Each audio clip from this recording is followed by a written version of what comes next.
Sir 2019 5 अगस्त यानी कि धारा 370 हटने के बाद ये जम्मू कश्मीर में पहली बार चुनाव हुए डीडीसी के चुनाव। और यहाँ पे जिस तरीके से बीजेपी के जो रुझान सामने आ रहे हैं, यहाँ पे बीजेपी ने 3 डिस्ट्रिक्टों में अपनी जीत हासिल कर ली है, श्रीनगर, पुलवामा और कोंडीपुरा। तो आपके लिए क्या कहना चाहोगे, क्योंकि यहाँ पे जो पार्टियाँ अभी तक राज कर रही थी वो सोच रही थी कि बीजेपी की जीत नहीं होगी, पर यहाँ जिस तरीके से बीजेपी का प्रदर्शन रहा है जम्मू कश्मीर में। ऐसा है, ये 3 जो पार्टियाँ थी, कांग्रेस हुई, नेशनल कॉन्फ्रेंस हुई, पीपल डेमोक्रेसी पार्टी पीडीपी, इन तीनों का ही जम्मू कश्मीर में दबदबा रहा 70 साल से।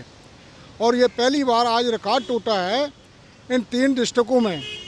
बीजेपी ने एक श्रीनगर जो कि एनसी का गढ़ माना जाता है, वहाँ पे तो 10 सीटें इंडिपेंडेंट चली गई, 2 सीट एनसी की, नेशनल कॉन्फ्रेंस की, और 1 बीजेपी की। वो 10 सीटें क्यों गई? क्योंकि इंडिपेंडेंट क्यों गई?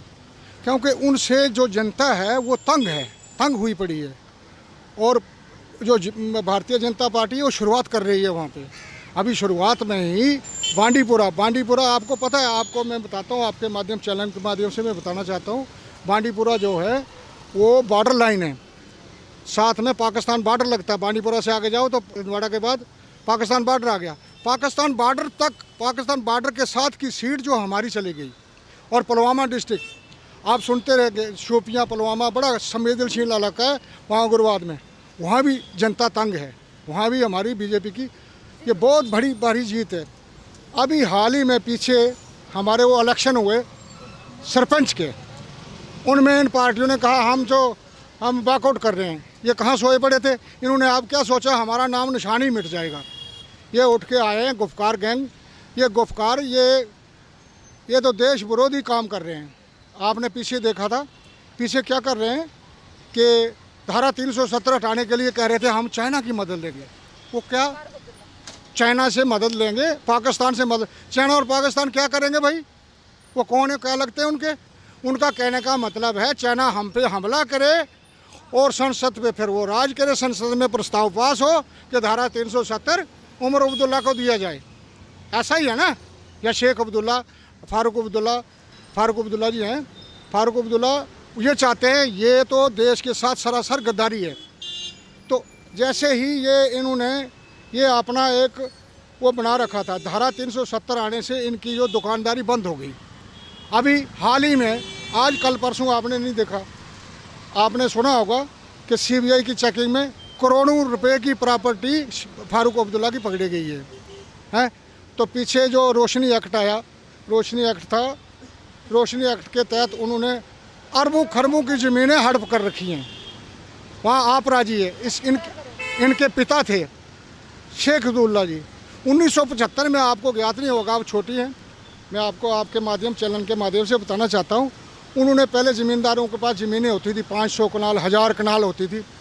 तो उन्होंने क्या किया, उनके पास ये बाहर से जो अफ़गानिस्तान से, पाकिस्तान से भाग भूग के आए थे, यहाँ पे इधर उधर से कोई भी इधर के थे, तो वो उनको बैठे थे, उनके पास सामियाँ होती थी। वहाँ एक कानून निकाला इनके पिता ने, रोशनी, अब जैसे आज रोशनी एक्ट निकाला, उस वक्त भी एक रेवेन्यू पे एक्ट निकाला था। 182 कनाल से ऊपर किसी की ज़मीन है, जो भी जिसके पास है, जो कागज़ है, मैं आपकी ज़मीन लगा रहा हूँ, वो मेरी हो गई। वो कानून निकाला था, बहुत धांधलेबाजी हुई है। आज भी 100 कनाल, 100 रुपया दो, 100 कनाल ज़मीन आपके नाम कर दी। जहाँ भी आपने कब्जा किया ना, सरकारी लैंड है, ये सरकारी पार्क है, मैंने इस पर कब्जा कर रखा है, ये मेरी हो गई, 100 रुपया जमा कराओ रोशनी एक्ट के तहत।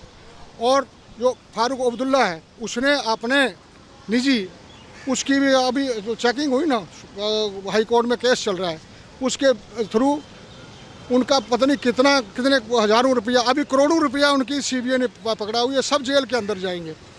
ये अब जो गुफकार गैंग है, ये सरासर देश विरोधी पार्टी है।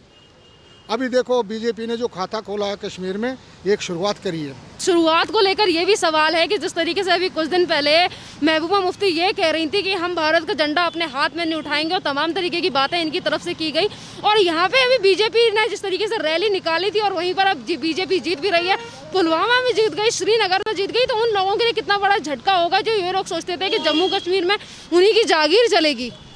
ये तो उन्होंने बाप की जागीर बना रखी थी कि ये जो कश्मीर है ये हमारा ही है, इधर और दूसरी कोई पार्टी आ ही नहीं सकती।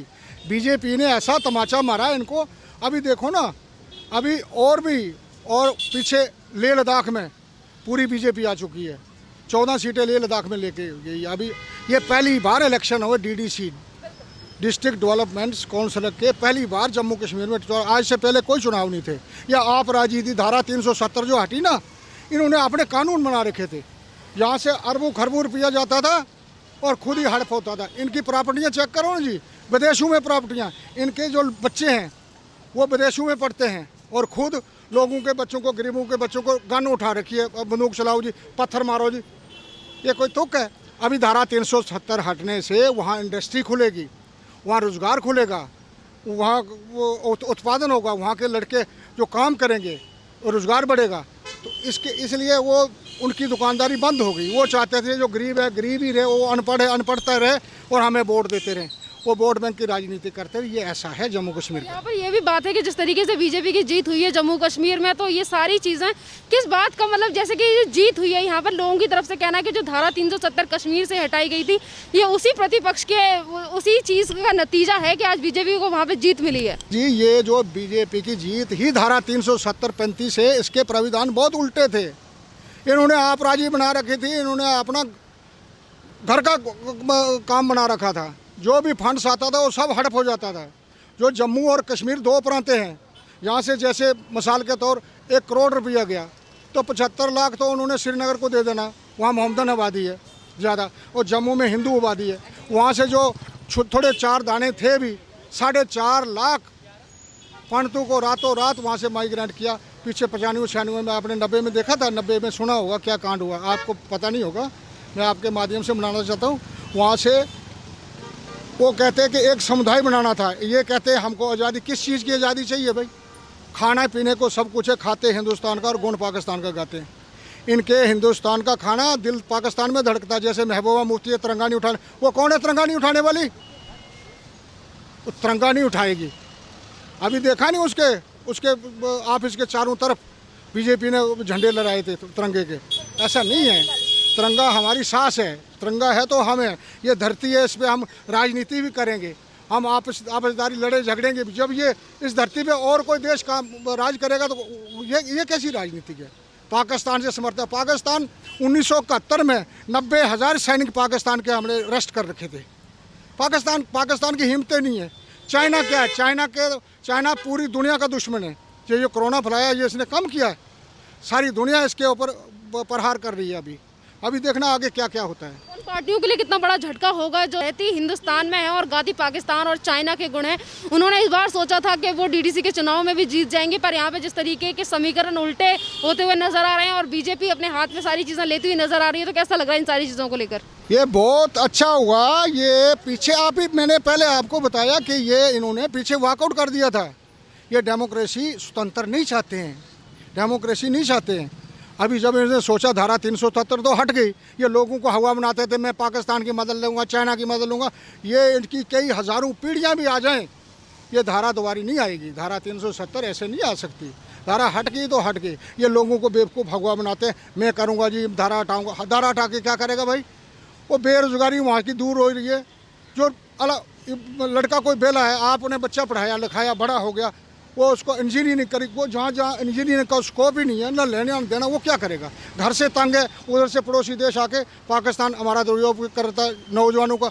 वो माँ बाप को देता 5-7 लाख रुपये, पकड़ो उठाओ बच्चा को गन लेकर चलते पड़ते। जब वहाँ इंडस्ट्रियाँ खुलेगी, रोज़गार बनेगा, तो अपने आप ये उग्रवाद वगैरह सब खत्म हो जाए। बेला दिमाग शैतान का घर, जब बेले होंगे तो वो कुछ ना कुछ तो पंगा करेंगे ना। तो इसी तरह बेरोजगारी फैलाने वाले ही ये 3 पार्टियाँ, कांग्रेस, एनसी और पीडीपी।